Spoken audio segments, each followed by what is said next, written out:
Boa tarde, boa noite, pessoal. Dependendo do fuso horário que vocês estão, mais de tarde, mais de noite. A gente tem... A Ludmilla falou que ia estar pronta às 5h30. Eu falei, sou louca, para que tão cedo? Mas é porque ela está uma hora antes. O pessoal está dando boa noite aqui no chat. Eu acho que a gente pode se organizar para começar, né? Para a gente aproveitar bem o tempo que a gente tem disponível, para não tomar muito tempo do Alex também. Então, eu quero agradecer a presença de todos, o pessoal que está fazendo parte de mais essa atividade do Psicologia no Sofá. Nossa segunda temporada está sendo uma delícia de programar, de participar. A gente conta sempre com um feedback da nossa comunidade e tem sido uma experiência muito bacana. A gente convidou o Alex porque a gente percebeu que na nossa programação estava faltando algumas coisas diferentes, alguma coisa que não fosse conhecido de grande parte dos estudantes e profissionais, enfim, que costumam assistir às nossas atividades. Então, eu quero agradecer muito o Alex por participar, por aceitar participar dessa atividade. Eu conheci um pouco o trabalho dele esse semestre, que ele ministrou uma disciplina na pós-graduação. Ele é pós-doutorando no PPG Psi da UFSCar, mas eu prefiro que ele se apresente e fale o que ele, quem ele é e do que ele gosta de fazer, enfim, que para ficar menos formal esse espaço. Tudo bem? Eu vou esconder a minha câmera e estou aqui se você precisar de alguma coisa, Alex. A apresentação está compartilhada. Eu vou pedir para o pessoal que façam as perguntas, quem tiver pergunta ou colocação, no espaço aqui embaixo, no QIA, que aí a gente consegue gerenciar melhor. Tudo bem? Então, muito obrigada a todos. Bem-vindos a mais uma atividade. Alex, é com você. Tá bom. Bom, primeiro, boa noite, né, pessoal? É sempre bom participar dessas atividades. Eu agradeço aí o convite da Gabriela e de todo o pessoal. Fico feliz de estar aqui compartilhando. É algo novo, né, que a gente vai falar hoje, mas antes disso, a gente vai bater um papinho, fazer uma introdução. Acho que vocês já estão vendo a minha tela aí. Logo mais eu vou ampliar ela para a gente bater um papo sobre isso e falar um pouquinho de mim, das minhas atividades que eu faço aí na pós-graduação da UFSCar. E também fico feliz também por, né, depois da disciplina, eu acho então que deu o efeito, né, despertar aí tanto a curiosidade quanto o interesse em saber um pouquinho mais do que a gente vai falar hoje, que é essa análise de rede, né? Então, eu também fico feliz de saber sobre isso, né? A gente, nessa disciplina que a Gabriela disse, a gente viu um pouco da psicometria clássica, né?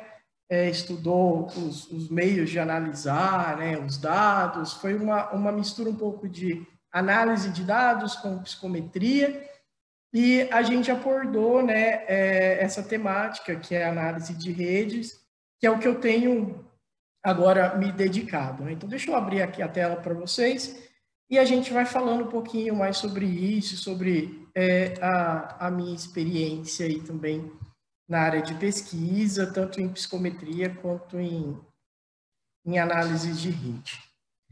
Bom, hoje o tema, então, aí da psicologia no sofá é essa abordagem em rede. Então, a gente vai falar um pouquinho sobre teoria de rede, de onde ela veio, como que ela foi introduzida dentro da psicologia, né?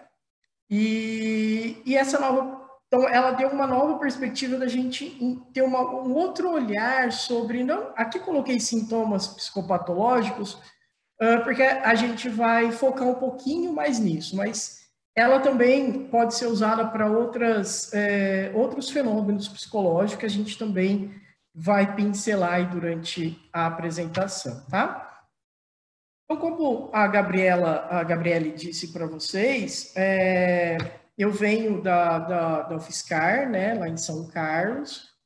Eu trabalho diretamente no Laboratório de Desenvolvimento Humano e Cognição. os mais íntimos aí é o nosso amigo Ladeco, tá? Ele é coordenado pela professora Patrícia Schettini. Ela trabalha com avaliação psicológica, com medidas psicológicas e também com a professora em parceria, né, esse laboratório, com a professora Mona Lisa, que é também do IBAP, né, que é o Instituto Brasileiro de Avaliação Psicológica. Ela foi a última presidente, né, agora é uma outra pessoa do Instituto, então ela é também dessa área de avaliação psicológica, né? Então, esse laboratório, ele foca bastante em medidas psicológicas, né? E na avaliação psicológica em si, de vários fenômenos psicológicos, desde a inteligência, metacognição, depressão, inteligência emocional, e aí por aí vai, tá? Mas tudo bem focado nessa área de avaliação, tá? Seja ela numa área mais psicométrica, né, focado nos métodos quantitativos, quanto na parte avaliativa, na avaliação mesmo prática, né, do fenômeno. O meu interesse lá dentro, né, meu foco de pesquisa ao longo aí do mestrado, doutorado, tem sido a metacognição. Então, eu, ao longo desse caminho aí, dessa estrada, né, da pós, eu tenho desenvolvido instrumentos, na verdade, com o intuito de aferir, de medir, de fazer um rastreio na metacognição e com foco no pessoal da terceira idade, nos idosos, tá? Só para, não é o assunto hoje, mas pode ser de uma outra psicologia no sofá, a metacognição são os nossos pensamentos sobre os pensamentos da gente. Então, é aquela autorregulação, é quando a gente começa a pensar sobre o que a gente está pensando, sobre a nossa própria cognição, tá? Então, eu tenho tentado desenvolver meios de mensurar isso nas pessoas, tá? Na verdade, o meu foco seria nos idosos, né? Então, a gente tem instrumentos para crianças, para adolescentes, na metacognição, e o meu foi direcionado aí para os idosos, né? Tirando essa parte do fenômeno, né, do fenômeno psicológico, o meu interesse, digamos assim, que eu tenho me dedicado mais, são nos métodos quantitativos. Então, entra toda aquela parte que todo mundo acaba, digamos assim, torcendo um pouco o nariz quando entra, né, no curso de psicologia e descobre lá pelo segundo ano ou terceiro semestre, quarto semestre, que ela vai ter que ter bioestatística ou estatística aplicada à psicologia. Então, eu tenho me dedicado a esse trabalho, né? Mas do método quantitativo, então, voltado para a área de saúde de modo geral. Então, tanto para a área médica, psicológica, né? Então, eu tenho trabalhado com testes estatísticos e com foco também dentro da psicometria. A psicometria ela é bem ampla, né? Então, a gente tem aí teoria clássica dos testes, a gente vai ter algo mais contemporâneo da TRI, e daí eu foquei mesmo meus esforços para entender e compreender a fundo essa parte da teoria clássica dos testes, que fundamenta a maior parte dos testes que mensuram psicopatia, atitudes, crenças, tá? São aqueles testes que a gente tem os scores e soma, e aí a gente tem uma classificação das pessoas. Então, eu me dedico à construção desses testes, tá? Então, quando vocês compram os testes aí que são vendidos, você tem um manual. Então, eu me dedico à criação do capítulo psicométrico, né? Trazer todas as normas, as padronizações dos testes, para que vocês possam utilizar ele da melhor forma possível, né? Garantindo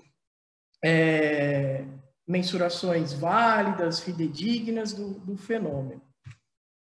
E daí eu caminhei, né? Eu fui conversando, fui caminhando, fui estudando e me interessei por essa análise de rede E a gente vai ver, ela veio, né, da psicometria, ela tem esse bracinho aí, tá? Então, a gente vai ver, então, como que a análise de rede, ela pode ser uma ferramenta analítica para a gente ver como que os sintomas, né, ou outros elementos de transtornos mentais, ou habilidades, ou crenças, atitudes, elas podem se interagir de uma outra forma e causar algumas influências aí dinâmicas ou causais aí entre esses sintomas. A gente vai ver isso melhor.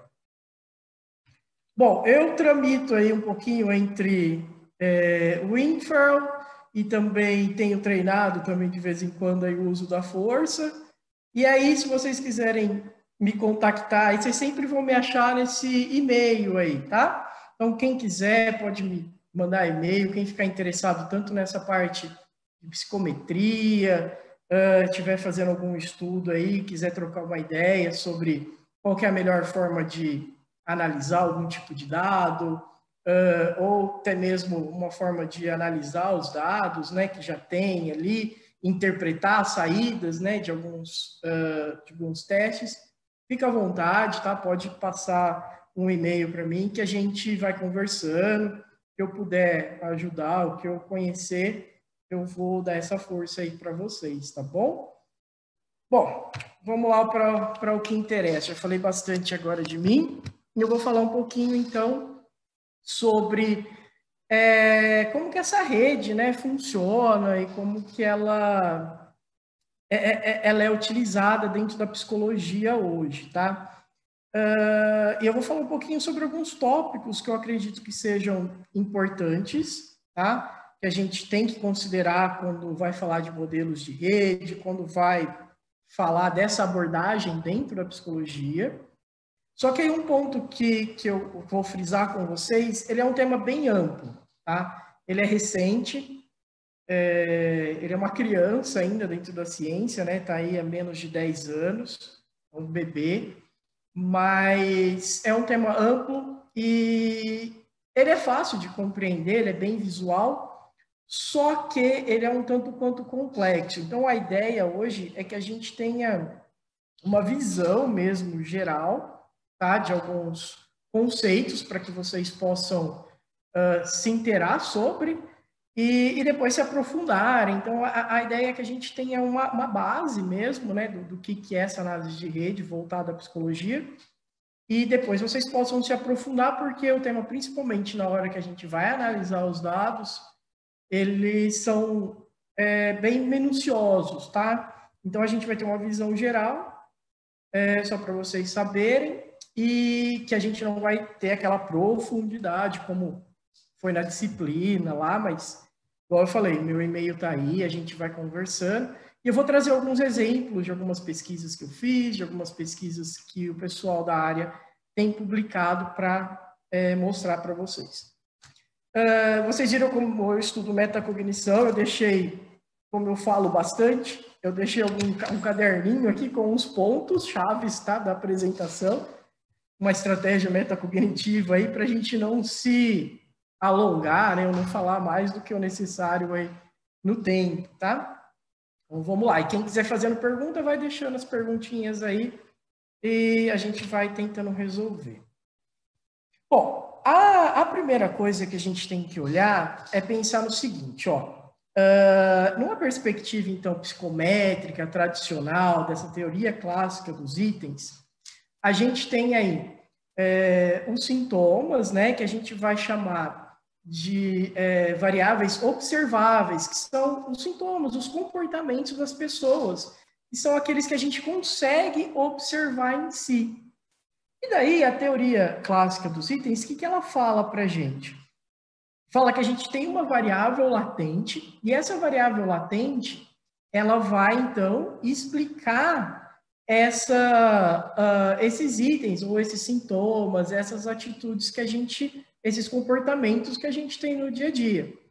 Então, essa variável latente é aquela que a gente não consegue enxergar. A gente não consegue enxergar, por exemplo, a depressão, a gente não consegue enxergar a ansiedade, a gente não enxerga a inteligência. A gente enxerga o quê? O que ela reflete. O que ela está refletindo? os sintomas. A inteligência ela vai refletir habilidades que a gente consegue, né, fazer por meio de tarefinhas ali. Então, por isso que são as observáveis e as não observáveis. Na teoria clássica dos testes, como que a gente faz para ter uma noção, para medir essas habilidades, ou saber o desempenho de uma pessoa, ou saber se ela tem características de depressão, ou de ansiedade, ou de algum distúrbio de personalidade, por exemplo? De vida, como que é a qualidade, como que a gente avalia a qualidade de vida. Usualmente, o que a gente faz? A gente tenta transformar, então, por meio de diversos estudos, tá, pessoal? Não é tão simples assim, mas a gente tenta, então, transformar esses sintomas, né, essa, por exemplo, perda de interesse, em afirmações ou questões. Então, por exemplo, você sente pouco interesse ou prazer em fazer as coisas? E a pessoa ela vai ter uma escalinha onde ela vai colocar ali, ó, eu não sinto nenhum dia ou vários dias, enfim. Ela vai colocar ali um grau, né, para a gente poder depois somar esses sintomas, né? Então, cada sintoma ele foi transformado ali em questões, afirmações de um questionário, para que a pessoa ela responda, a gente some, né? E aí essas variáveis aí, como eu coloquei no balãozinho azul aí, elas vão ser consideradas, então, à medida desse construto. Então, é por meio daí que eu vou conseguir, por exemplo, ver o grau de depressão da pessoa. Bom, se ela fez uma pontuação entre 0 a 3, ela não é classificada como indicativo de uma pessoa com depressão.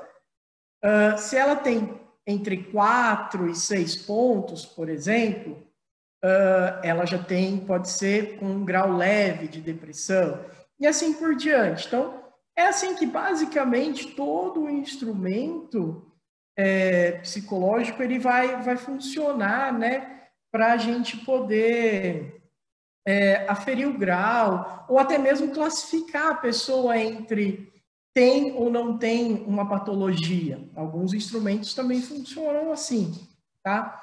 Então, posto isso, pessoal, dessa teoria clássicas aí dos itens, tá? A gente vai um pouquinho para um outro patamar, tá? Que aí, o que acontece? A gente fica pensando que essa prática, então, de construir e agrupar os indivíduos com sintomas diferentes, em categorias que a gente, às vezes, não tem certeza, porque fala, poxa, será que esses itens, por mais tenham estudos de validade de construto, validade de conteúdo, será que esses itens realmente estão expressando sintomas daquela pessoa em específico? Ou será que esses sintomas são representativos daquele grupo, por exemplo, de idosos ou de adolescentes? Será que não tem um sintoma ali que é mais característico? Por exemplo, ele aparece primeiro, antes dos outros sintomas? Porque aqui a gente está falando numa somatória de sintomas. Então, será que esse sentiu-se para baixo, aí, o humor depressivo, será que ele não emerge primeiro, ele não surge primeiro, para depois os outros sintomas surgirem também?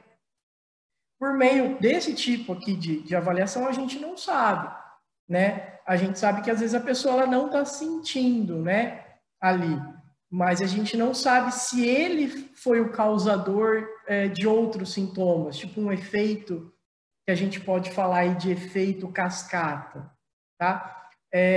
Logicamente, essa teoria clássica ela é forte, ela é robusta, tá? Não estou questionando, assim, nesse quesito aí, os questionários eles são muito bem elaborados, até mesmo se eu falasse que não, né, eu estaria atacando atacando aí o que eu me proponho a fazer, né? A ideia aqui é mostrar então que a ciência ela caminhou um pouquinho mais, assim, ela está querendo dar digamos assim, um upgrade aí nessa teoria clássica, e a gente focar o olhar numa outra situação. E aí eu vou falar para vocês que, assim, e se a gente for um passo além? Se a gente não ficar, então, preso nessa parte de scores, tem ou não tem os sintomas, se a gente for um pouquinho além. O nosso amigo aí, ó, o Vander Mas, ele publicou esse artigo aí, ó. Esse artigo aí é bem bacana, tá? É um artigo em que ele fala sobre modelos dinâmicos de inteligência geral. E ele fala aí sobre uma palavrinha aí, ó, que é a ideia de mutualismo, tá? Esse mutualismo, ele já existe dentro da biologia. E o que ele propõe, assim, a grosso modo? Que as espécies, elas se favorecem, o desenvolvimento das espécies, elas se favorecem entre si. O que eu quero dizer com isso? Então, por exemplo, quando surge uma espécie, ela favorece o surgimento de outras espécies, juntamente ali com o contexto, juntamente com o meio ambiente. Então, o desenvolvimento de uma espécie, ela é favorecida pelo desenvolvimento de outra espécie e o crescimento, o amadurecimento e a permanência dessa espécie aí no meio ambiente também é favorecida pelas outras espécies ali ao redor dela, tá? Daí ele fala o seguinte, bom, se isso acontece, né, na natureza, enfim, nessa questão aí do mutualismo, por que será que, então, os sintomas também de patologias ou as atitudes, os comportamentos que as pessoas têm, eles também não podem emergir de acordo com o desenvolvimento de outros sintomas, tá? Então, ele faz esse questionamento, que é onde eu coloquei, grifei aí em amarelinho. Então, ele começa a questionar, principalmente, a depressão, esses comportamentos negativos, comportamentos ruminativos, né? Então, ele questiona, né? Então, o que será que determina essa variedade de comportamentos psicológicos? Será que é uma variável latente, então, que reflete e explica esses comportamentos? Ou será que é um sistema de autorreforçamento? Né? Então, ele fala, talvez a gente teria que testar, para achar essas respostas, testar alguns modelos, né? E propõe esses modelos aí que vocês estão vendo aí do ladinho, ó.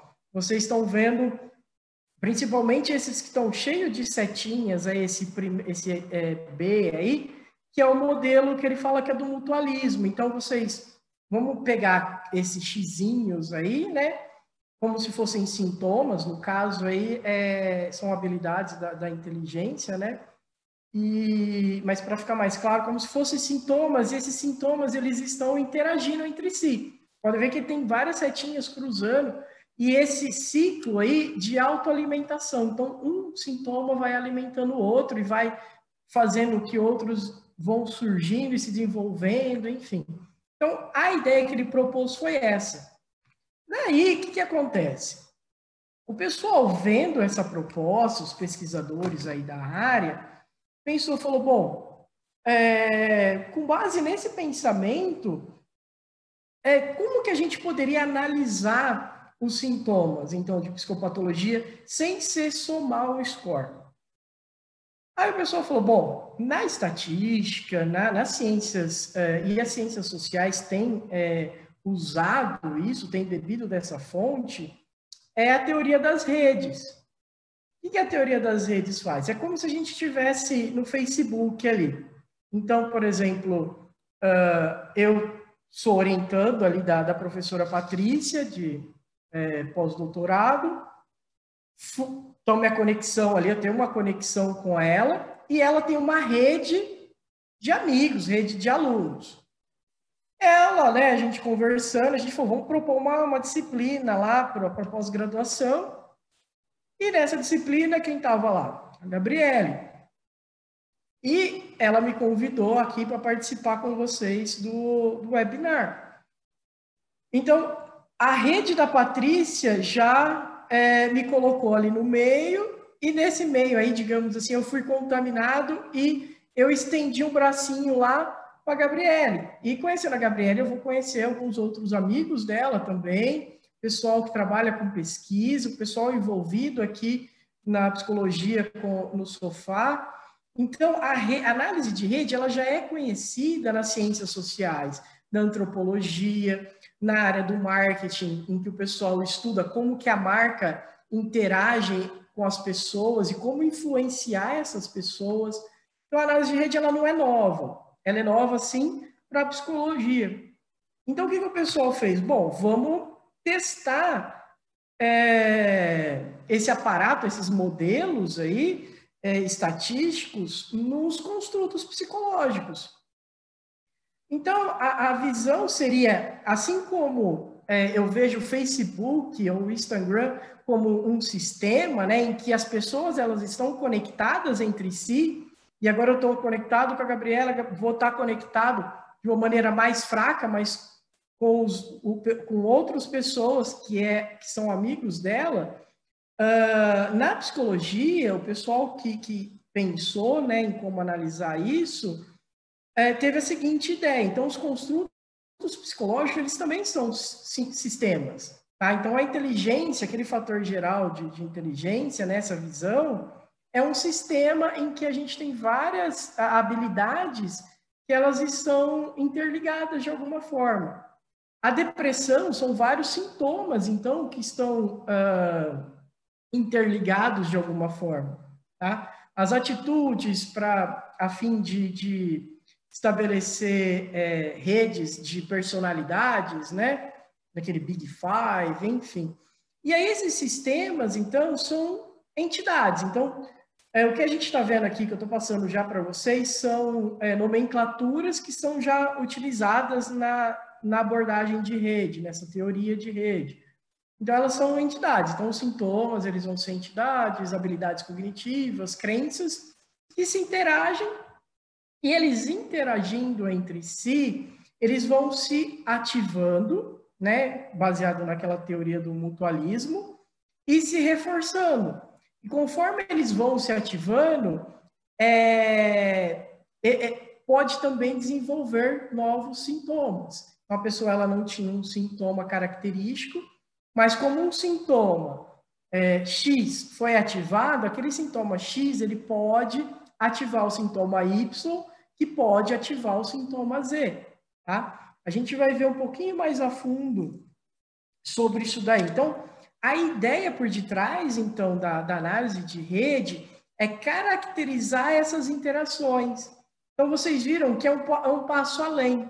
Enquanto ali eu tenho uma somatória de scores em que eu posso classificar a pessoa em doente ou não doente, ou em graus de patologia, a ideia da rede é que a gente coloque um microscópio, olhe para esses sintomas e veja como eles se interagem, como é a interação entre eles, tá? E aí isso vai trazer bastante respostas para a gente, porque assim a gente consegue ver qual que é o sintoma principal, qual que foi o primeiro a emergir, e aí a partir disso daí, a gente consegue desenvolver, então, estratégias para tratamento. Tanto tratamento, por exemplo, um medicamento, uma droga nova para depressão, quanto também para um tratamento terapêutico, em clínica. Porque se a gente sabe, por exemplo, que a pessoa ela está com, por exemplo, autoestima baixa ou perdeu o interesse em se cuidar, enfim, os esforços dentro da clínica vai para aquele sintoma específico, já que os outros eles estão ali, mas eles não estão, digamos assim, tendo uma influência tão forte na pessoa ou naquele grupo de pessoas. Tá? Então, é essa a importância então dessa nossa análise de rede. Então, a ideia principal é que uma psicopatologia, como a depressão, ela vai emergir, então ela não vai explicar aqueles sintomas, ela vai emergir da interação dentro dessa rede, a interação desses sintomas, tá? E aí, dentro disso, cria-se um ciclo, tá? Em que ela vai se auto-reforçando. Como que a gente vai olhar isso, então? Vamos olhar isso mais de perto. Os primeiros pesquisadores aí dessa rede, né, de sintomas, ou dessa abordagem de rede em psicopatologia, foi o Danny Borsboom, tá? É um pesquisador da Universidade de Amsterdã, tá? Na Holanda, e aí com vários estudos, né, depois, aí desde 2010, se não me engano, juntamente com outras pesquisadoras aí, eles desenvolveram um modelinho aí para tentar explicar melhor, né, um esquema de como que essa rede ela é criada, ou ela se desenvolve, né? Então aqui, ó, a gente vai ver o seguinte, ó, a gente tem uma rede de sintomas, que é esse quadradinho central aí. Então a gente está vendo aí S1, 2, 3 e 4 são sintomas, tá? Representam sintomas. Então eles estão, vocês podem ver que eles estão ligados por alguns tracinhos, né? Por arestas. E a gente tem também as variáveis externas. Daí ele coloca o seguinte, bom, essa daqui é a rede de sintomas, e o que pode também afetar essa rede de sintomas, ativar essa rede de sintomas, são variáveis externas à rede. Tá? Então é importante frisar o seguinte, às vezes a gente tem lá, né, uma rede de sintomas, e não necessariamente o que ativa ela é alguma coisa do organismo. Pode ser uma dor de cabeça, pode ser a diabetes, pode ser pressão alta, mas também o que ele fala em variável externa pode ser, por exemplo, a pandemia. Então, a pandemia vai lá e ativa essa rede de sintomas, por exemplo, o transtorno de pânico. Ele vai ativar alguns sintomas, né, característicos do transtorno de pânico, uma pandemia, um desastre natural.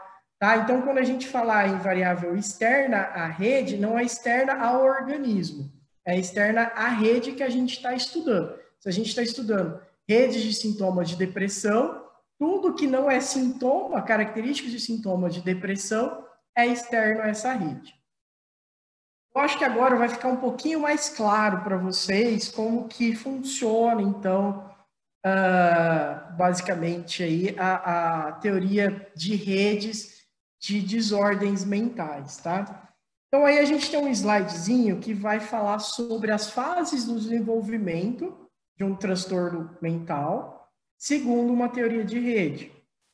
Aqui ele fala que é depois ficando num estado errado, né? A gente fica preso num estado aí negativo, de ruminação, de pensamento, de um looping de pensamentos negativos. Tá? Então vamos pensar o seguinte, vamos imaginar o seguinte, uma pessoa, assim, aparentemente saudável, uma pessoa comum, ela tá lá, ela tem, né, às vezes vai fazer uma apresentação, ela fica nervosa, aí um sintomazinho lá de borboleta no estômago, vômito, alguma coisa, algumas coisas, né, externas, né, começam a aparecer, mas depois somem. Então, a gente relativamente está propenso a ter esses sintomas de ansiedade, sintomas de depressão, né? Só que, vamos pensar aí, acontece um evento externo e ativa um sintoma na pessoa. Então, por exemplo, sei lá, ela vamos pensar aí na pandemia, né? Então, aconteceu a pandemia aí no começo do ano, né? E isso ativou alguns sintomas nossos. A gente ficou preocupado, começou a sentir falta de concentração, começou a sentir perda de sono. Então, esse evento, né, essa variável externa aí, que eu acho que talvez aí cabe até aquela palavrinha que o pessoal está usando bastante, que é o tal do gatilho, né? Então, esse gatilho aí, ele acaba dando um start aí em sintomas. Então, emerge um sintoma, esse sintoma, como aí na rede a gente fala em interação, ele estando perto de um outro sintoma, ele vai fazer esse outro sintoma ser desenvolvido. Então, a gente tem aqui uma fase que vai chamar de ativação da rede. E uma terceira, que é onde eu estou chegando, que é essa parte da propagação. Então, um sintoma vai desencadeando outros sintomas. Num caso, igual eu falei para vocês, de uma apresentação em público, alguma coisa, o ideal seria que, depois dessa apresentação, então, retirando esse estressor externo, é que a rede volte para um estado estável, mas aquela primeira fase ali, tudo volte ao normal, a pessoa relaxa e consiga uma vida normal como era antes. Porém, a explicação do transtorno que a rede dá, né, essa abordagem de rede, é que o quê? É que depois de uma rede ativada e depois da propagação, a rede ela pode ficar, como ela é retroalimentada pelos próprios sintomas, é que depois do estressor externo ele ser eliminado, essa rede de sintomas ela continua ativa. O que seria o característico de uma depressão maior, de uma psicopatologia.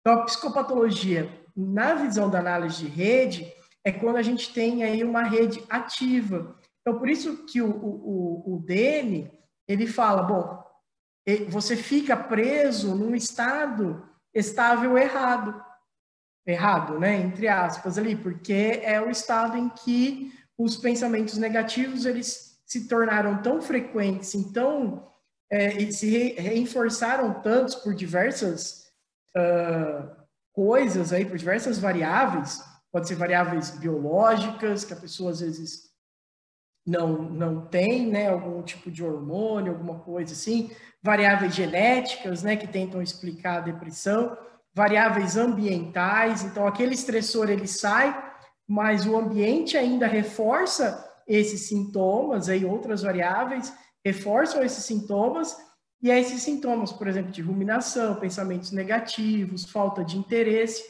eles ficam ali ativos e se autoalimentando, tá? Então, essa, basicamente, é a ideia por detrás da explicação de uma teoria de rede sobre psicopatologias. Tá? Deixa eu ver se eu não esqueci nada aqui para falar para vocês. Aqui, ó. E essa propagação aí que a gente fala, ela é causada por algo que a gente chama de hiperconectividade. Tá? Então, essa hiperconectividade é o fato desses sintomas eles estarem bem juntos uns dos outros ali. Então, essa hiperconectividade faz com que os sintomas se desenvolvam e se espalhem dentro da rede de uma forma mais fácil, tá? Como eu dei o exemplo para vocês da aula que eu conheci a Gabriele. Eu acabei pegando a Gabriele para Cristo hoje. Mas eu conheci a Patrícia tinha uma alta conectividade com os alunos da pós-graduação. Eu entrei para dar aula, então a minha conectividade com os alunos, de modo geral, ela aumentou, né? E aí, um evento aí despertou o interesse da Gabriele de me convidar aqui para estar com vocês hoje, né? Essa noite. Então, nesse sentido, essa hiperconectividade. Então, quanto mais conectados os sintomas estão, a teoria coloca que a gravidade, digamos assim, da pessoa, ela está com um transtorno, a probabilidade dela é maior. Então, quanto mais densa, mais conectados esses sintomas são, mais fáceis deles se ativarem uns aos outros, tá? Bom, mas e daí? Como que a gente... Bom, Alex, você falou, achei muito legal, muito bacana essa parte aí de ativação, mas ainda eu não consigo abstrair isso, né? Uma coisa que a gente, digamos assim, tem que ter uma imaginação muito boa para a gente ver isso. E aí, como que a gente estimaria esses modelos de rede em psicopatologia? Ela vai vir A gente vai conseguir fazer isso justamente por meio dos questionários, por meio desses questionários da teoria clássica, da psicometria, tá? Então, para a gente conseguir estimar um modelo estatístico aí, a gente primeira coisa, a gente tem que coletar dados, né, como toda pesquisa. Então, a gente vai coletar dados aí usando um questionário, por exemplo, esse PHQ-9 aí, tá? Então, pegamos informação aí de várias pessoas, as pessoas preencheram os questionários. Eu vou fazer o quê? Eu vou colocar isso num banco de dados. Então, lá eu vou ter o sujeito 1, 2, 3, parará, 10, 11, 20, 30. E para cada resposta ali, eu vou ter que ter, eu não vou utilizar a somatória. Eu vou utilizar a resposta que a pessoa deu no questionário. Então, por exemplo, para o item 1 aí, a pessoa respondeu 2. Né? Então, ela sentiu aí, ó, mais do que metade dos dias. Foi a resposta que ela deu para o item 1. Para o item 2, ela também deu 2. Para o item 3, ela deu 1, ela assinalou 1. E assim por diante, quantos itens o questionário tiver, ou seja, esses itens refletem os sintomas, tá? São os sintomas que a pessoa, ou as habilidades que a pessoa tem. Então, aí, a partir desses dados coletados, a gente vai estimar um modelo estatístico que vai criar para a gente uma rede, tá? E nessa rede, a gente vai conseguir ver essas variáveis observadas, ou seja, os comportamentos da pessoa, os sentimentos dela aí, conforme ela assinalou.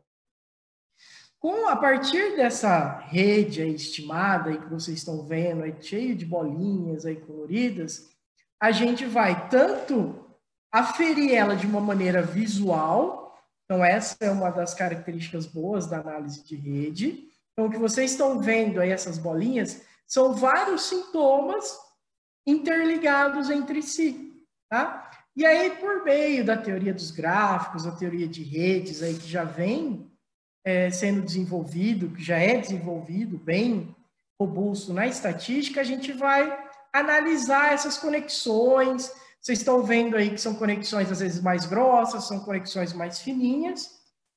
E depois disso vem um passo muito importante, que é avaliar se essa rede ela é confiável ou não, tá? A partir de algumas estimações estatísticas. Esse terceiro ponto, hoje a gente não vai entrar. A gente vai ver esse primeiro e esse segundo ponto, mas sem ver muito a fundo a parte estatística, né? Como eu falei para vocês, demanda um pouco mais de tempo, demanda mais conhecimento em termos estatísticos, né? E como a gente está falando para uma galera aí bem grande, a ideia mesmo é dar uma visão geral, e aí quem for se interessando, a gente vai conversando depois, se aprofundando. Então, basicamente, toda rede aí psicológica, psicopatológica, ela vai ter esses componentes aí depois de estimado. Então, lembrando, isso daqui foi depois de ter coletado os dados, colocado numa base de dados e ter gerado essa rede, tá? Então, essa rede vai mostrar o que para a gente? Ó, ela vai mostrar os nós.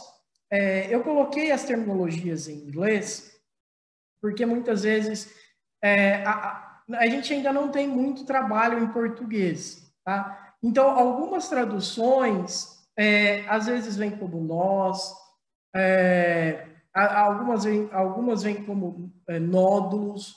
Então, ainda em português, a gente ainda não padronizou. Então, eu deixei em inglês, que talvez seja mais fácil para vocês pesquisarem. Então, esses nós, eles são as variáveis observáveis, que eu falei para vocês. Então, são aqueles itens que as pessoas responderam no questionário. A gente também vai ter, dentro da psicopatologia, se a gente está trabalhando com dois fenômenos diferentes, podem aparecer o que a gente vai chamar de comunidades. Então, por exemplo, a gente tem uma comunidade de sintomas azuis aí, ó, que são, eu não lembro agora, mas talvez são os de ansiedade, deixa eu ver, GAD-7, não, são os de depressão, né? São 9 itens de depressão, são esses do PHQ-9.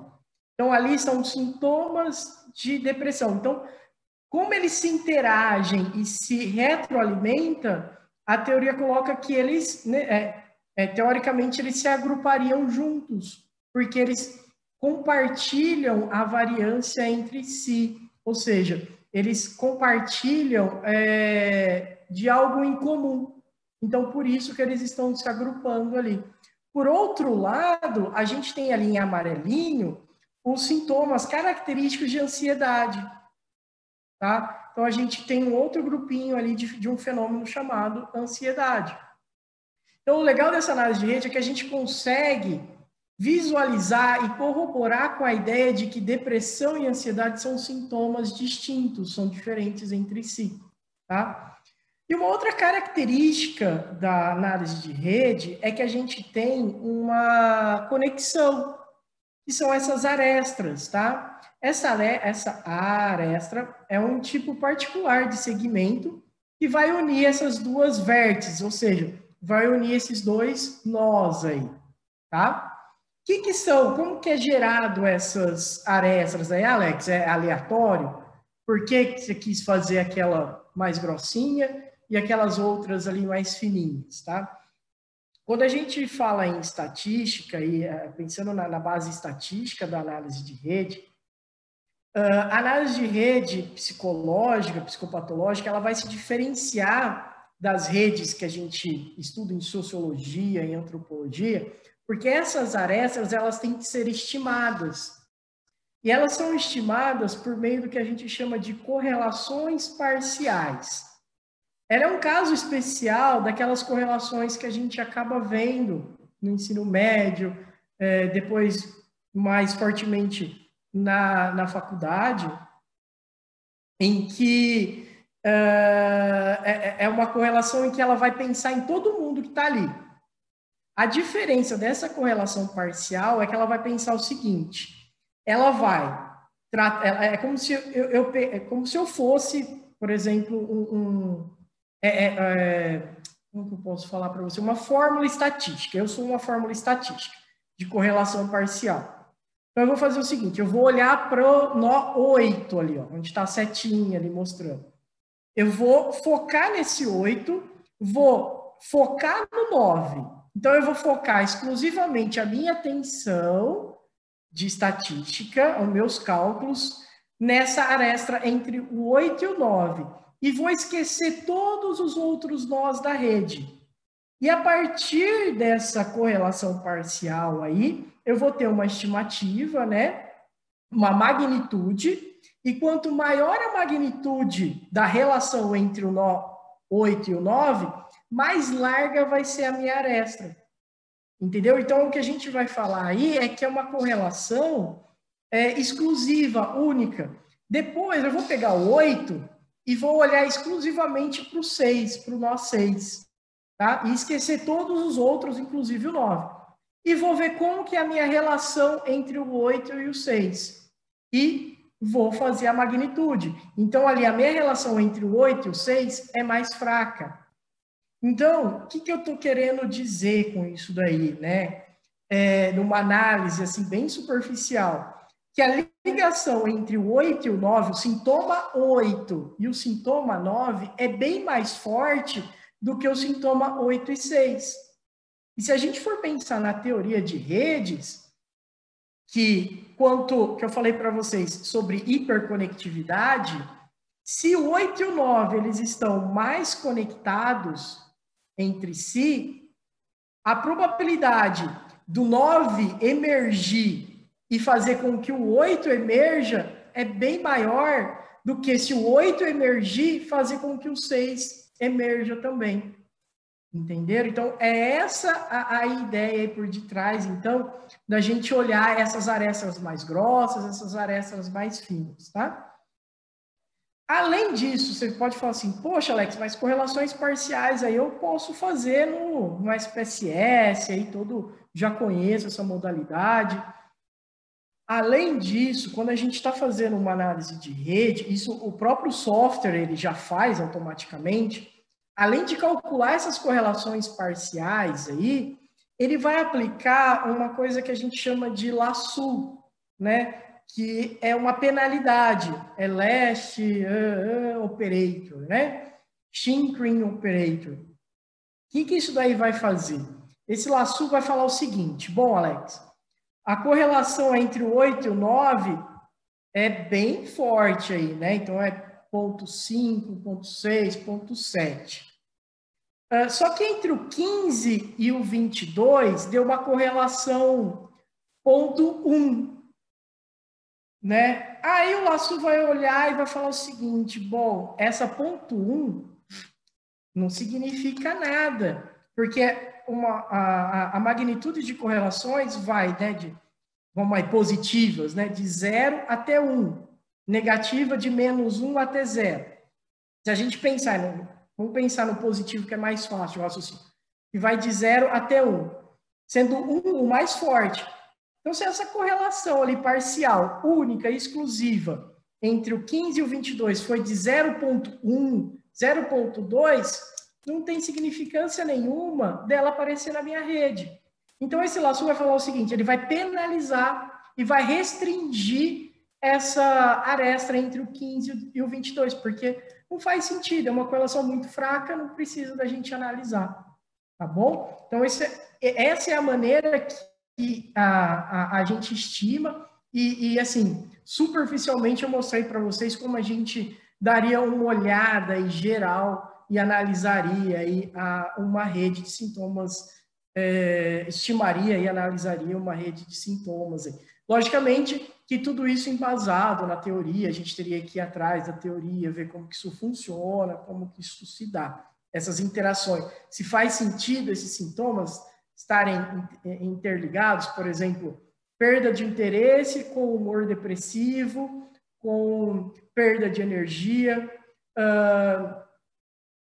que mais ali, o 6 com o 2, o sentir, né, que não é valorizado, com humor depressivo. Então, a gente tem que, cada caso, a gente teria que recorrer à literatura, o que os estudos trazem para a gente olhar, né, com um olhar mais técnico aí, digamos assim, para essa rede, tá bom? Então, aqui só para mostrar para vocês, então, que a gente tem as comunidades, e aí entre as comunidades, vocês veem que também tem ligações. Então, um fenômeno psicológico, ele também conversa, ele também tem relações com outros, tá? Então, entra naquela teoria do mutualismo lá. Mesmo sendo espécies lá diferentes, elas fornecem, né, juntamente com o meio ambiente, maneiras também favorecem, né, o surgimento de outras espécies. Então, aqui mostra que o surgimento, por exemplo, de sintomas de ansiedade, de certa maneira, eles favorecem o surgimento de sintomas de depressão, tá?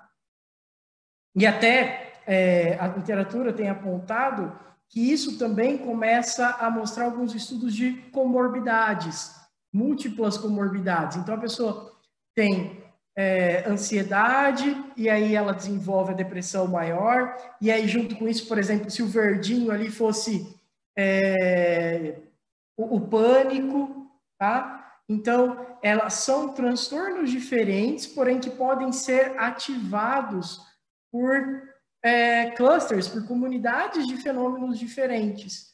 O que a gente vai chamar de sintomas, são sintomas pontes, são aqueles sintomas que fazem a ligação entre essas comunidades aí. Então, são sintomas que, por exemplo, numa terapia ou num tratamento farmacêutico, sintomas que a gente poderia tratar antes que a pessoa desenvolva outra comorbidade psicológica, uma outra psicopatologia. Bom, mas daí, entrando nesse assunto de sintomas aí, quais seriam os bons, né, entre aspas, eu coloquei em itálico, sintomas para uma intervenção clínica? Como que a análise de rede, ela pode ajudar a gente a distinguir quais seriam os bons sintomas para uma intervenção? A análise de rede, ela não é só visual né, assim que a gente olha a grossura da aresta, olha as comunidades e tal, ela também dá algumas estatísticas para a gente, tá? E uma das principais estatísticas que ela traz para a gente são os graus de centralidade. A gente vai ter, dentro da análise de rede, 3 tipos de centralidade.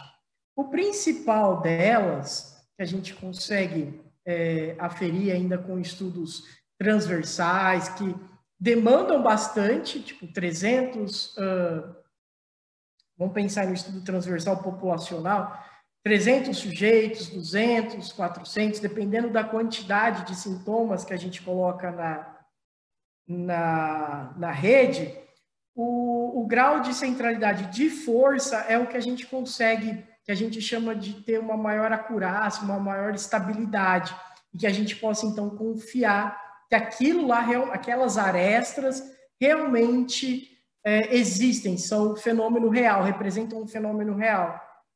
Então, o que vai acontecer? Então, por exemplo, eu vou ler aí para vocês, porque eu achei que ficou bem mais didático isso daí. Então, a gente tem ali um nó vermelho, que é um sintoma, ele está conectado a 6 outros sintomas, enquanto os outros nós têm um número menor de conexões. Então, esse nó 6 aí, ele tem um alto grau de centralidade. Então, ele tendo um alto grau de centralidade, esse alto grau de centralidade for a força, por exemplo, ele vai conseguir influenciar de maneira, assim, mais, como que eu posso dizer? Ele tem um poder de influência sobre os outros sintomas maior. Então, por exemplo, ali, ó, se a gente olhar ali na nossa tabelinha ali embaixo, no gráfico, seria, no riscado contínuo, seria a pessoa, ela não tá com aquela autoestima baixa, né? Não ter aquele sentimento de valorização e tal. Então, seria um sintoma, desculpem, que para uma intervenção clínica ou farmacológica seria um alvo principal. Porque se eu conseguir retirar ele da rede ou desativar ele, a probabilidade de eu desativar os outros nós da rede e assim conseguir um efeito de cascata nessa visão positiva, porque eu vou desligar, é como se fosse uma chave geral, os outros nós, os outros sintomas, é maior do que, por exemplo, se eu pegar ali o sintoma 1, que ele somente está conectado ali com o 3, tá? Então, é essa a ideia por detrás quando a gente pensa em bons sintomas para trabalhar dentro da rede. E aí, a análise de rede, né, a estatística por trás, o que ela vai fazer? Ela vai pegar todas aquelas arestas, aqueles pesos lá, ela vai converter aí num score Z. O que é esse score Z? Esse score Z é o seguinte, a gente, para diversos estudos, para cada tipo de estudo que a gente faz, a gente vai ter uma média. Então, se eu pegar uma pesquisa aí e analisar o score médio de depressão dos adolescentes em São Carlos, eu vou ter uma média. Se eu fizer isso em Campinas, eu vou ter uma outra média. Se eu fizer isso em São Paulo, uma outra média. O que esse score Z ele faz, tá? Ele vai padronizar, ele vai falar, não, ó, ele vai pegar essa média, transformar essa média em 0, tá? Então, a média vai ser 0 e vai adotar desvio padrão. Então, vai ter média 0 e desvio padrão 1. E se eu fizer isso nos meus dados de São Paulo, de Campinas, de São Carlos, eu vou conseguir comparar, né? Porque a minha média vai ser sempre 0 para essas 3 pesquisas. Então, então o que esses índices já fazem para a gente, as estatísticas? O que o pessoal da área já fez? Então, para a gente conseguir essas comparatibilidade aí, digamos assim, e generalizar isso, eles já transformaram, então, isso em score Z, e para a gente conseguir comparar isso entre os estudos. Então, por isso ali que vocês estão vendo ali embaixo, ó, que tem 0, 1 e 2, porque isso aí são índices já padronizados no score Z. Então, a gente tem ali o humor depressivo, que é um sintoma aí que é uma força bem grande dentro da rede de depressão. Aí depois a gente vai ter a perda de energia, a gente vai ter aí várias outras coisas. E os outros aí, que é distúrbio de sono, que a gente viu ali que não tem muita força dentro da rede, e assim vai as análises, tá? E aí, aqui vocês estão vendo aí que são 2 grupos. Esse é um estudo recente aí que eu acabei de fazer com o pessoal sobre depressão, né, e ansiedade durante aí a pandemia. A gente coletou dados aí entre maio e julho desse ano, e a gente coletou com profissionais da saúde, então aquele HPzinho é Health Professionals, e comparou com a população geral, que a gente chama de população geral, mas seria aquelas pessoas que não estão envolvidas na área médica, né? Não são enfermeiros, não são fisioterapeutas, psicólogos, médicos, enfim, esse pessoal. Então, a gente fez a comparação para ver se as redes, os sintomas se diferenciavam entre si, e aí vocês veem aí que se diferenciam, né? A gente tem aí distúrbios de sono aí na população de profissionais da saúde, diferente da população geral, né? Diferente também. Então, foi um estudo bem bacana. Bom, aí terminando toda essa base técnica aí, que eu também já estou falando bastante aí para vocês, né? A gente vê aí onde essas têm sido aplicadas. Então, ela tem sido aplicada na psicologia clínica. Esse em amarelo eu destaquei bastante aí para vocês, que é usando dentro da psicoterapia, tá? Então, é uma network específico para uma pessoa. É um estudo muito legal, que além de falar sobre análise de rede, fala como utilizar, aplicar análise de rede dentro da clínica. Tem redes voltadas à personalidade, que é do Giulio Costantini, da Itália, de Milão. Tem na psicologia social, tem sobre qualidade de vidas, tem sobre inteligência. E aí algumas pesquisas, né, bacanas. Então, bom, o estressor externo não tem como eu colocar na rede. Tem como colocar na rede. Então, esse daqui foi do Michael Fried, é um pesquisador muito importante na área. Ele pegou sentimentos aí de ansiedade, depressão, de pessoas que que acabaram de ficar viúvas, né? Perdeu o marido ou a esposa. Então, tem esse nozinho em preto aí, que é o loss, que ele colocou esse loss aí, se a pessoa era viúva ou não, e recentemente. E aí analisou, né, a rede pensando nisso, né? Se a pessoa não tem, como que é, e se a pessoa é viúva, acabou de perder um ente querido, o marido ou a esposa, como que é o sentimento aí. Então, ele descobriu aí que o sentimento de solidão, tristeza, depressão aí, eles são muito mais ligados às pessoas que acabaram, né, de perder, ou que já perderam um marido, né, ou a esposa há um tempinho.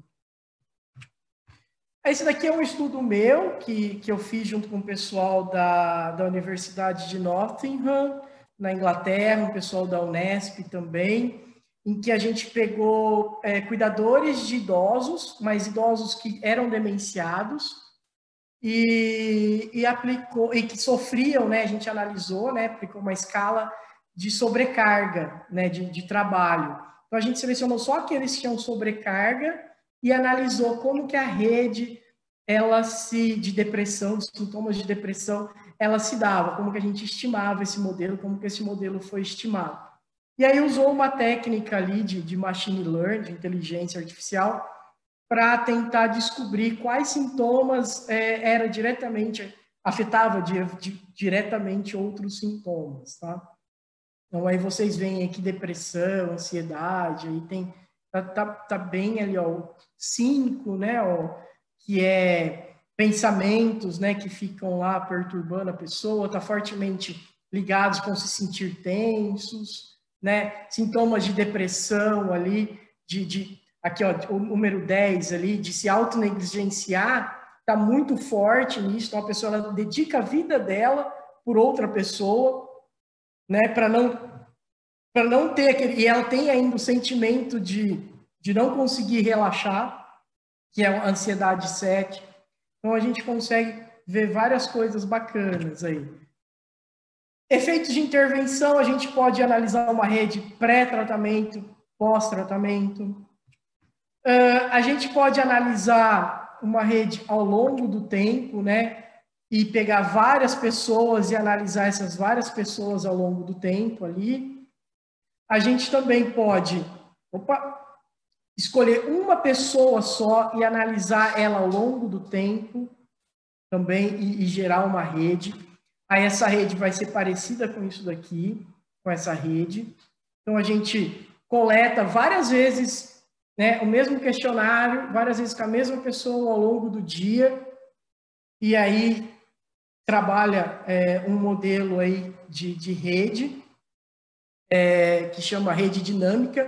É dinâmica porque se a gente coleta ao longo do tempo, tem flutuações de humor, né? Isso vocês sabem bem. Então, é uma rede dinâmica, então, por isso que ela é mais tortinha aí, vocês veem, tem umas correlações autorregressivas, né, em cima dos nós.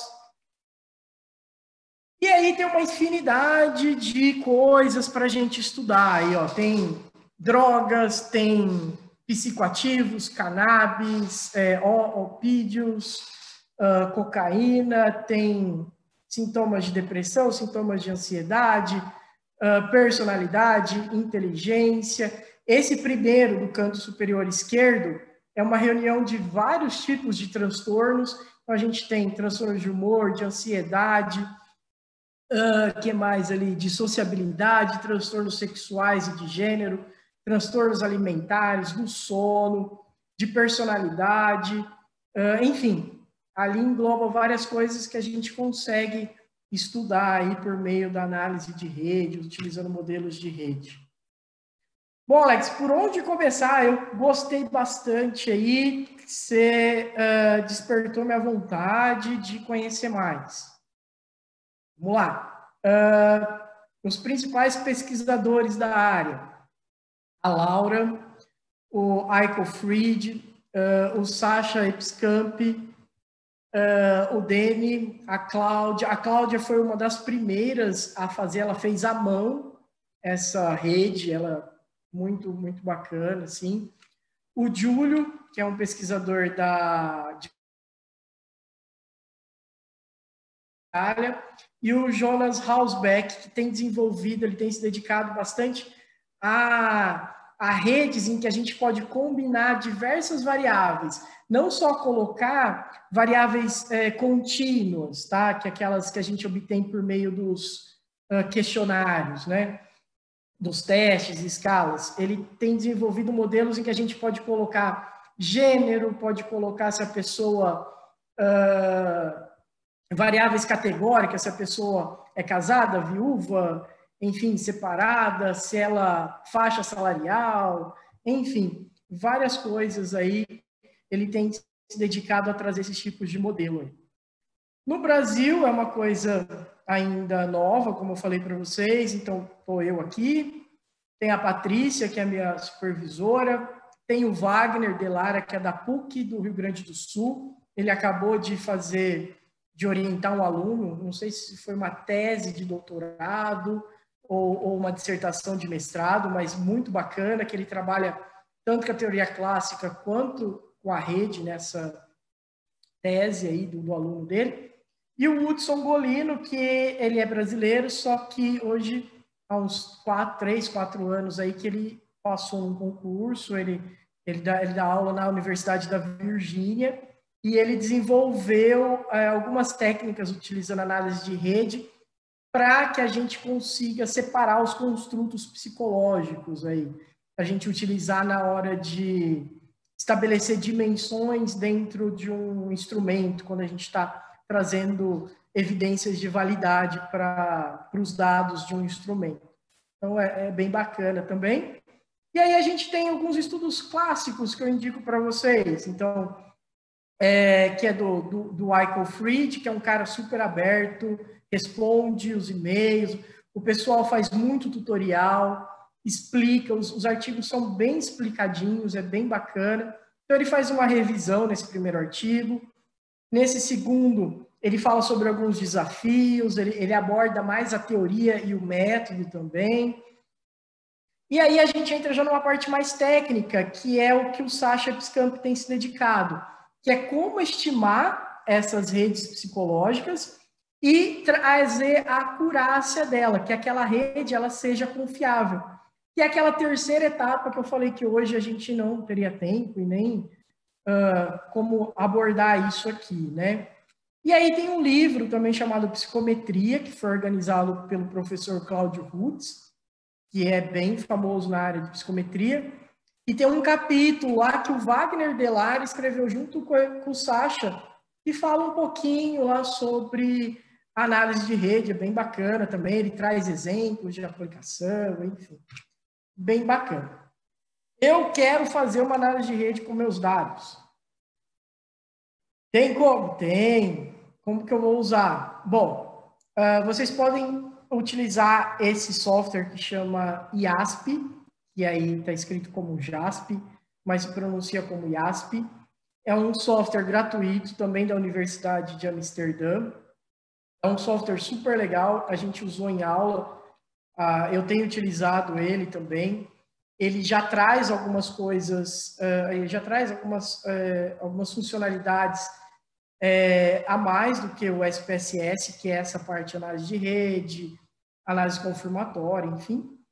E tem uma carinha do SPSS, e já sai as tabelas em formato APA. Você consegue lá, por meio do módulo análise de rede, consegue gerar uma rede. E para quem aí quer se arriscar no mundo da programação, a gente tem o R, por meio de uma plataforma, aí, por meio de uma carinha aí que a gente chama que é o RStudio, só que esse daí a gente tem que usar aquelas programações, como se estivesse programando mesmo, escrevendo códigos, scripts, e aí a gente usa um pacotinho aí, que é como se fosse um aplicativo, né, dentro do R, que chama Estimate Network, que é por meio dele que a gente consegue estimar essas redes. Bom, pessoal, espero que vocês tenham gostado. Eu acho que o assunto foi longo, acho que mais do que eu imaginava. Tentei fazer uma coisa sucinta aí, mas é um tema complexo, tá? Mas deu para a gente ver que a rede é um sistema de relações, vem de uma teoria já consolidada. Esse modelo é um modelo estatístico que a gente pode aplicar em diversas situações para analisar diversos sintomas, para diversos fenômenos psicológicos, e é por meio dele que a gente consegue extrair essas redes. As nossas redes psicológicas, elas diferem das redes da sociologia, porque a gente tem que estimar, fazer essas estimações desses pesos, dessas arestas, para a gente, né, ver quais são os sintomas mais importantes ali dentro da rede. E que a gente tem maneiras de descrever as redes utilizando algumas estatísticas, né? Que eu comentei com vocês, que são esses graus de centralidade aí também, tá bom? Então, espero que vocês tenham gostado. Acho que talvez possam ter aí questões. Eu vou tirar aqui a minha telinha, parar de compartilhar com vocês. Deixa eu só achar vocês aqui. Gabriela, como que eu paro de compartilhar a minha tela? Oi, acho que embaixo mesmo no share screen. Acho que é stop. Acho que tem stop share, eu acho. Aí. Aê. Ótimo. Alex, muito obrigada. Eu acho que você foi além do que a gente esperava em termos de ser didático e ser claro para um assunto que é novo, né? Uhum. A gente, como eu te disse, a gente tem um público diverso, às vezes a gente tem mais participação de alunos de graduação, às vezes de pós. Então, eu queria te agradecer por ser tão didático e tão claro na sua exposição. A gente tem o nosso grupo de organização do WhatsApp que ficava conversando o tempo todo, E a percepção de todos foi essa, que de fato foi muito claro. Então, eu quero agradecer você pela exposição. E aqui a gente tem algumas questões. Primeira questão. Podemos pensar que as comunidades na rede são as comorbidades psiquiátricas? Sim, de certa forma, sim. Porque eles vão, com os sintomas, né, eles vão compartilhar, né, essas variâncias, essas correlações e vão se agrupar de uma maneira. Então, sim, elas são as comorbidades ali, igual eu falei, igual aquele exemplo que eu mostrei. A gente tem isso bem claro na hora que a gente vê a separação. Sintomas de depressão montando uma comunidade e os sintomas de ansiedade montando uma outra comunidade. E aí, então, são essas comorbidades diferentes, e também tem sido estudado na área da psiquiatria também, isso daí. E acho que acaba não sendo apenas uma inferência dessas comorbidades, né? Porque você vê a força das relações entre as comunidades, né? Eu acho que isso é um dado muito interessante para se pensar em intervenção, né? No planejamento de intervenção. Exatamente, que a gente consegue ali ver qual também está qual sintoma comunica com outro sintoma da outra comorbidade, né? Então é bem bacana por isso, sim.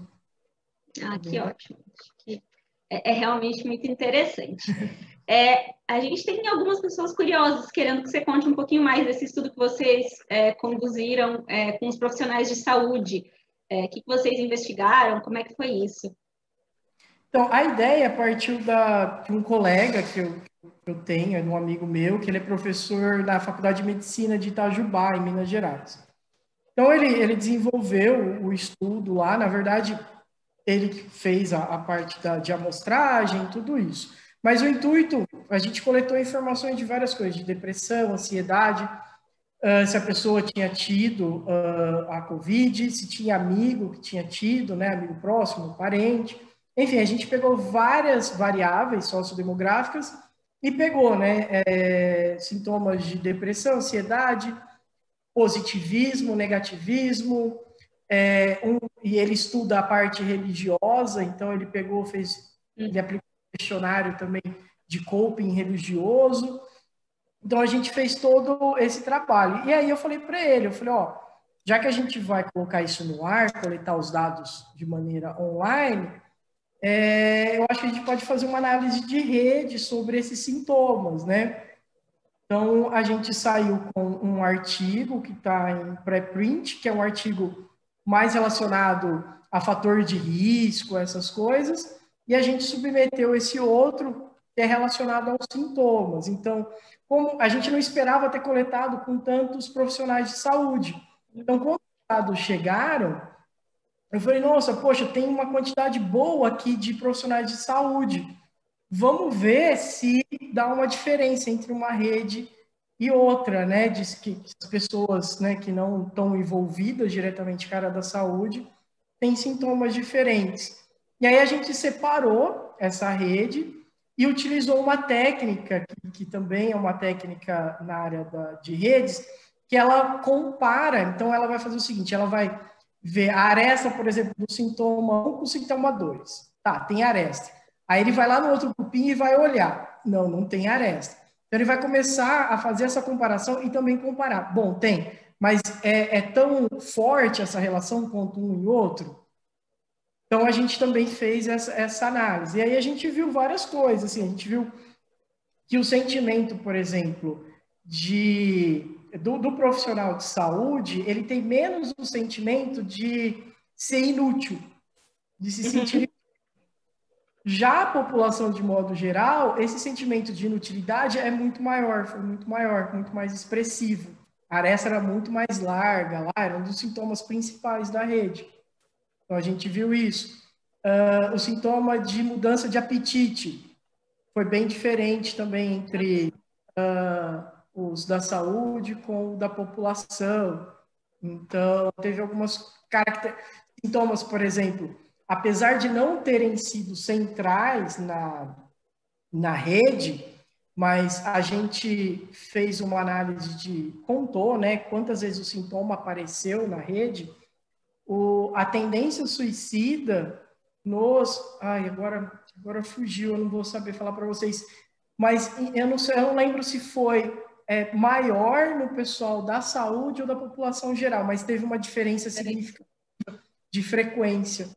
Ele não foi central na nossa rede, mas em termos de frequência, de aparecer as pessoas que falaram que sentiram esses sentimentos, a idealização suicida, pelo menos uma vez nas últimas 2 semanas, na época que a gente coletou, foi bem diferente, foi bem expressivo, assim. Então foi bem bacanas, assim. Bem legal. E eu acho muito interessante porque bom, vou falar da minha experiência de disciplina, né? Coisa eu nunca tinha tido contato. Então, a magia de ver a rede aparecendo no IASP já é uma coisa que é maravilhosa. As informações jogam lá e a rede aparece. Mas mais do que isso, eu acho que a base estatística ela é tão sólida que quando você vai analisar teoricamente, aquela rede faz todo sentido. Então, você tem uma explicação de por que o sintoma está mais relacionado ao outro, ou enfim, né? Como que essas conexões se estabelecem. Eu acho que é um tipo de análise realmente muito incrível. Vamos ver se tem mais alguma coisa aqui. Olha lá, mais um.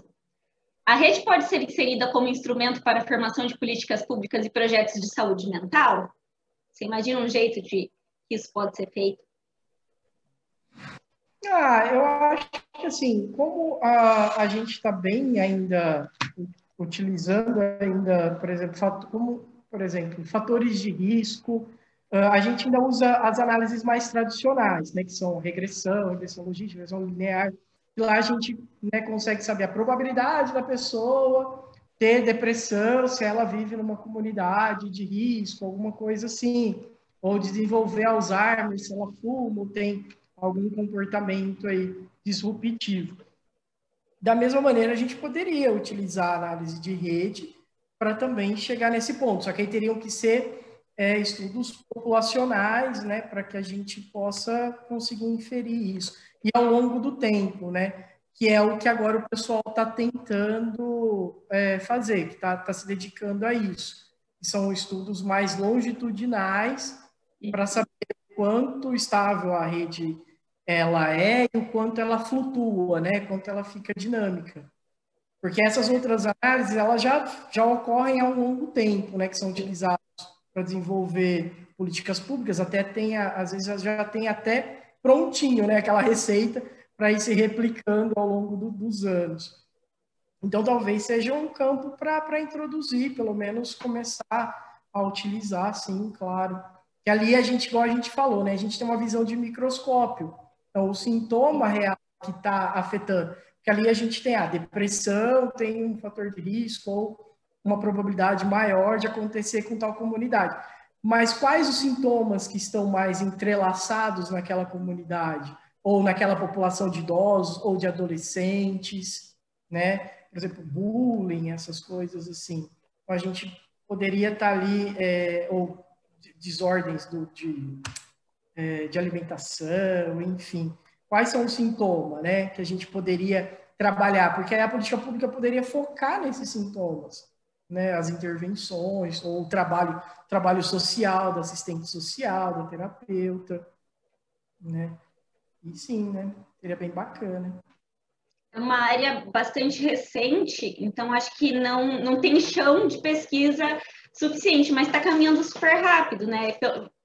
Pelo que você mostrou, a gente tem ali pesquisas que vão tratar de personalidade, inteligência, pessoal da psicologia social, enfim. Então, eu acho que, em termos de avanço científico, está caminhando rápido, né? Então... muito porque agora a gente tem um avanço, igual a gente conversou na aula, um avanço tecnológico, então a gente tem computadores que conseguem processar. Né? Porque a gente até brincou, quando a gente, naquela última etapa que eu falei para vocês, e aí mostrei também, a gente tem que ver se a rede é estável e tal, a gente tem que fazer N simulações, né? 19 mil simulações em cima daquela rede. Isso demanda um aparato computacional, assim, muito grande. E hoje em dia a gente tem isso na nossa mão.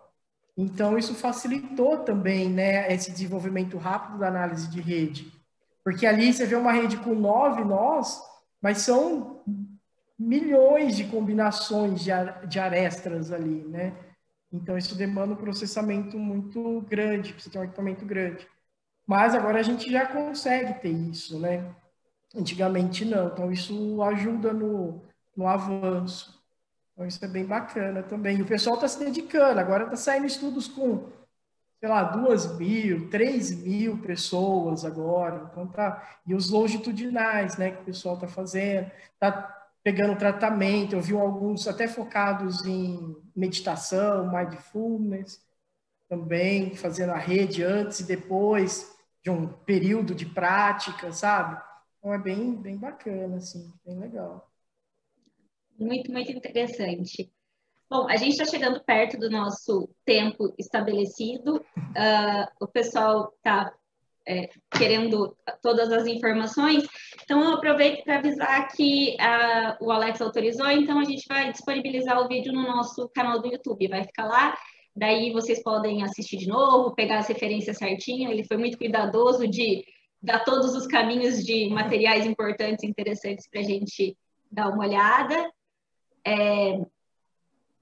E, em nome da equipe da Psicologia do Sofá, no Sofá, eu queria muito agradecer a sua presença, Alex. Acho que uma das nossas intenções, quando a gente começou a pensar nas atividades lá no começo da pandemia, quando a gente achou que ia durar 2 meses, é como a gente produzir ambientes de encontro, de troca de conhecimento de qualidade, porque a gente não sabia como iam funcionar congressos, eventos, esse tipo de coisa, e a gente sabe como esse contato é muito importante, né? E a gente busca...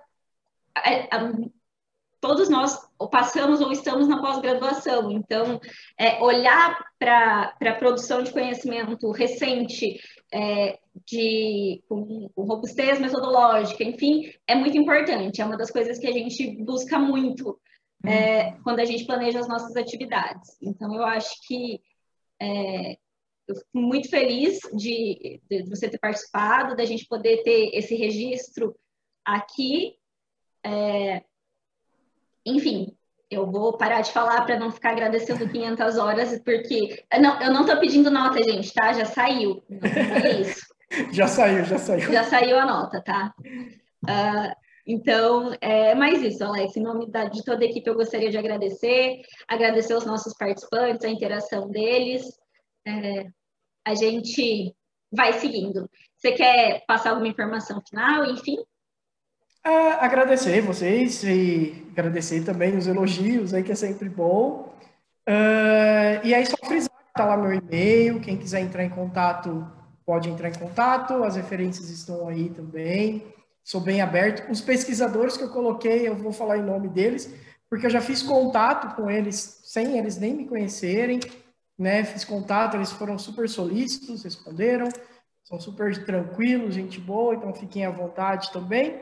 E também parabenizar vocês aí pelo trabalho. Eu assisti alguns vídeos, eu não conhecia até você me chamar. Achei muito legal. Tem pessoas aí, né, fenomenais aí dando palestras, participando de webinars com vocês. Então, eu achei isso muito legal. Eu achei a iniciativa muito bacana também. E estou à disposição aí, quando precisar, a gente vem falar de novo. Ótimo, Alex. Muito, muito obrigada. O pessoal aqui também está parabenizando. Então, a gente se vê nas próximas atividades do Psicologia no Sofá. As informações vão estar sempre lá no Instagram. No nosso Linktree tem as inscrições para as próximas atividades. A gente tem uma para o comecinho de dezembro sobre psicologia forense. E fiquem de olho nas nossas redes sociais, que é sempre por lá que sai primeiro. Tchau, gente. Boa noite. Tchau, pessoal. Até mais.